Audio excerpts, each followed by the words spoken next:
welcome to this tutorial. Today we will gonna make a Particulizer effect, which is a great and easy to create effect inside of Blender geometry nodes, which looks like this.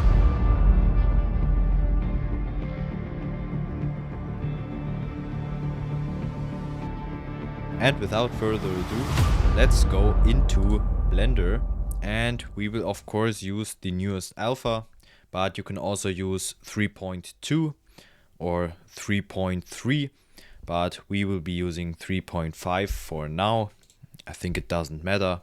The effect is, as said, really easy to create. And you can download it via the blender.com website or via the Blender launcher, which you can just search via Google, and then you can install it. With that, you can easily download the Blender branches and experimental branches. And here in geometry nodes, we want to first of all add our monkey with the shortcut Shift and A. You can add it here, and I will lift it up a little bit. And then I want to have an icosphere, a little bit scaled down maybe. And first of all, I want to animate it maybe like this. And I want to have it in front. And I want to create a keyframe with I to create the location, and then I go to the end of the timeline and I will move it past our monkey, and I create another location keyframe, and now it is animated, and we will use that for our basis of our animation. But how can we now create this Particulizer effect? For this we have to select our monkey, and then we can drag up that window here, and we can go into the geometry nodes editor. Close that window here by dragging or pressing N, and we want to create a new geometry nodes tree. So this effect mainly consists of, we look at our monkey, we split every edge, and then we scale every edge down depending on the distance to our icosphere. And the second step will be, we will also change the position of our faces depending of the distance of our icosphere, so that they will get pushed away, so that we then in the end get a really nice effect that you've seen in the intro. And with that, let's split our edges. So for that, you have to go with Shift A into the Add menu, and here in the Mesh submenu we want to split the edges. And the second thing we want to do is, again in the Mesh submenu, we want to scale our elements. And with that, I can explain the split edges node, because if we will mute our split edges node, you can see we scale everything besides our eyes of the monkey, because they are separate and have a separate origin. And if we will split every single edge gets now scaled on its own and on its own origin, which looks like this then. And with that, we can create really nice effects. So for that, we need the split edges node before. But now we want to have the distance to our icosphere drive the scale factor on our faces. How can we do this? We first of all need information from our icosphere, so we have to drag it into geometry nodes via drag and drop, and we want to set it to relative, so it takes the current position and not the original position. And now to calculate the distance, we have a node in the geometry submenu.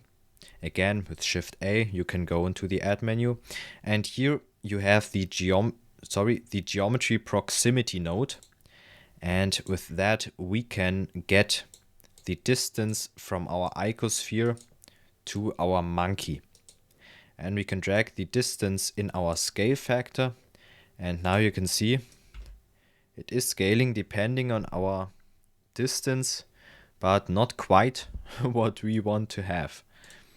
So for this we can use a map range node to further manipulate the whole thing. We can also change it to smooth step, but that shouldn't make much of a difference.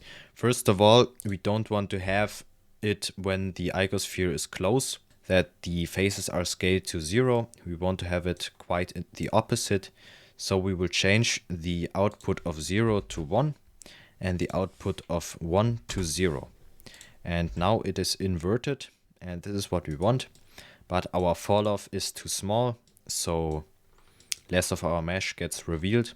So we will drag the max value up and a little bit also the mean. Our icosphere creates a little bit of a radius before the effect will happen. Maybe a little bit less. And this is quite an effect already, but now we want to have our faces get pushed the further the icosphere is away.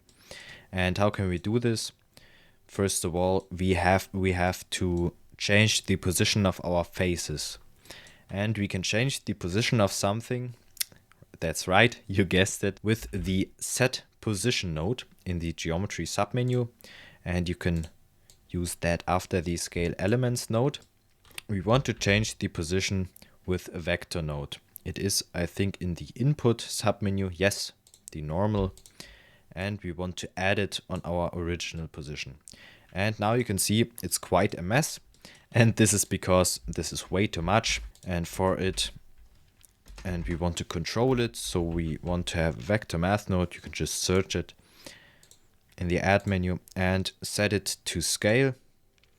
And we can use our distance again and just make some rewrotes so it's more organized like this. And also we have to manipulate the result because it is way too heavy. So we take a map range node again, but a new one. So map range like this, and maybe also smooth step. The output shouldn't be that large, maybe something like this. And now you can already see that this has a nice particulizer effect that we want. And now a last thing we can do in geometry nodes is to extrude our faces so we have a nice 3D effect or solidify effect. For that we can go into the mesh submenu, and here we have the extrude mesh node. You can use that, and if you want you can lower down the scale, and now you can see the upper face is missing. There's a simple solution for this. We just have to use a join geometry node here, and we just have to join the geometry before in. And now we have a little bit of a solidification, if that word even exists. And now the effect in geometry node is basically done. And now we can go over to the shading. For that we create a new material, and we want to go over to cycles. I switch to render view so we can see something. We can go over to the shader editor, and here I want to have the material black, and I want to have an outline for every single face. How can we do this? We have to use a little bit of a trickery. So for that we can use the texture coordinates node, a bevel node, and select that to the normal. And we want to use another vector math node, set it to subtract and subtract it from the normal. And we want to use then the length of it all. And this should give us a nice mask for every single edge. So for now I have to wait until all the render kernels are loaded.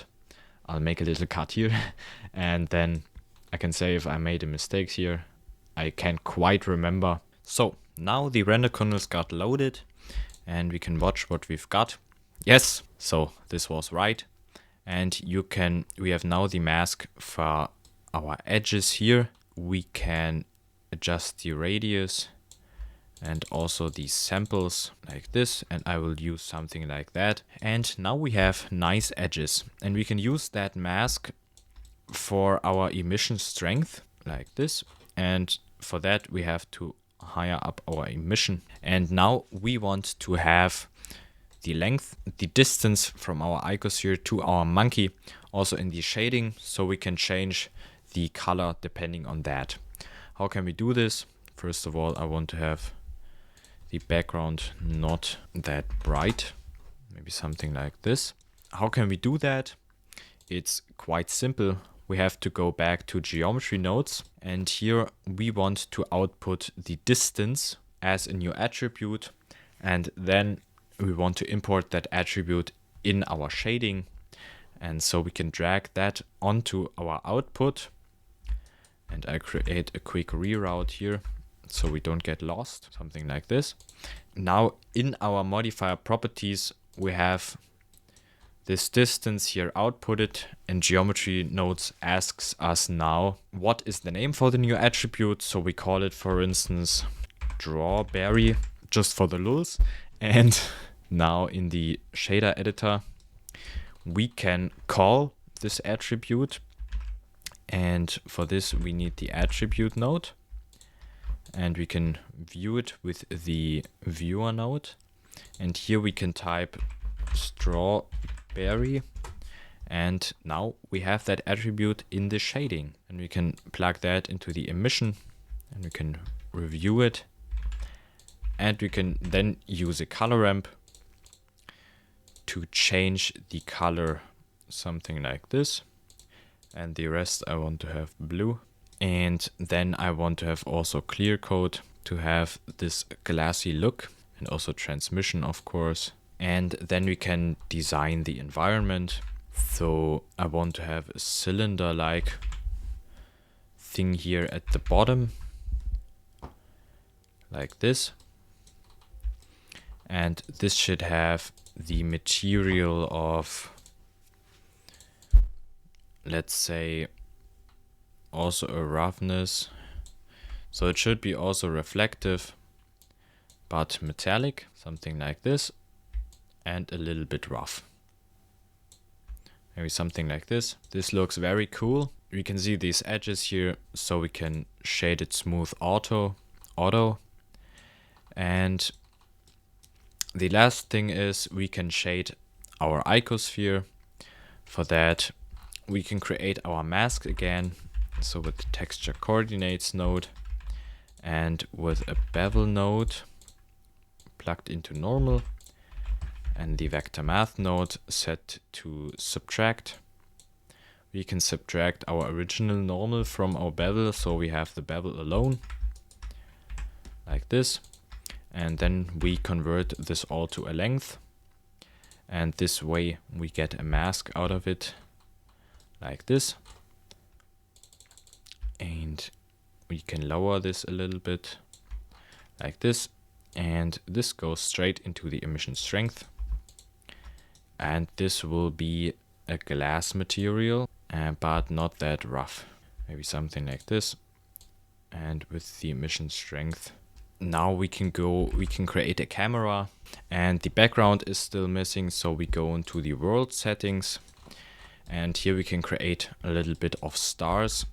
So we take a Voronoi, plug the distance into the color, and with the color ramp we can change the direction so they look like stars, and bring the scale way up. And yes, we can also add a little bit noise, set the mix back to color, and set the mix type to add.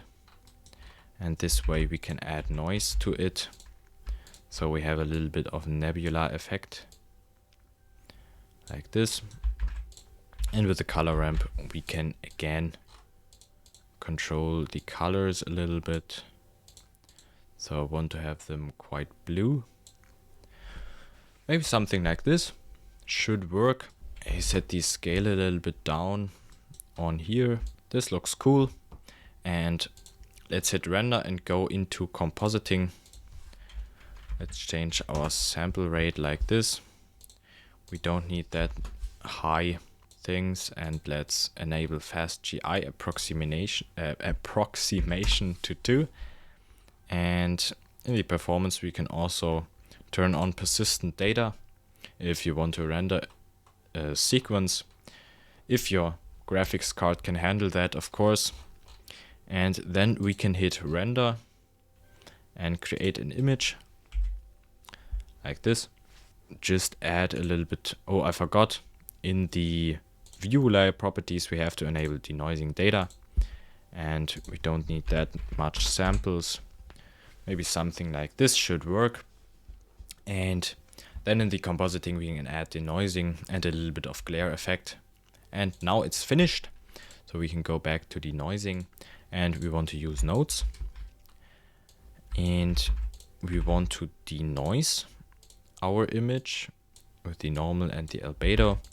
And we also want to use glare.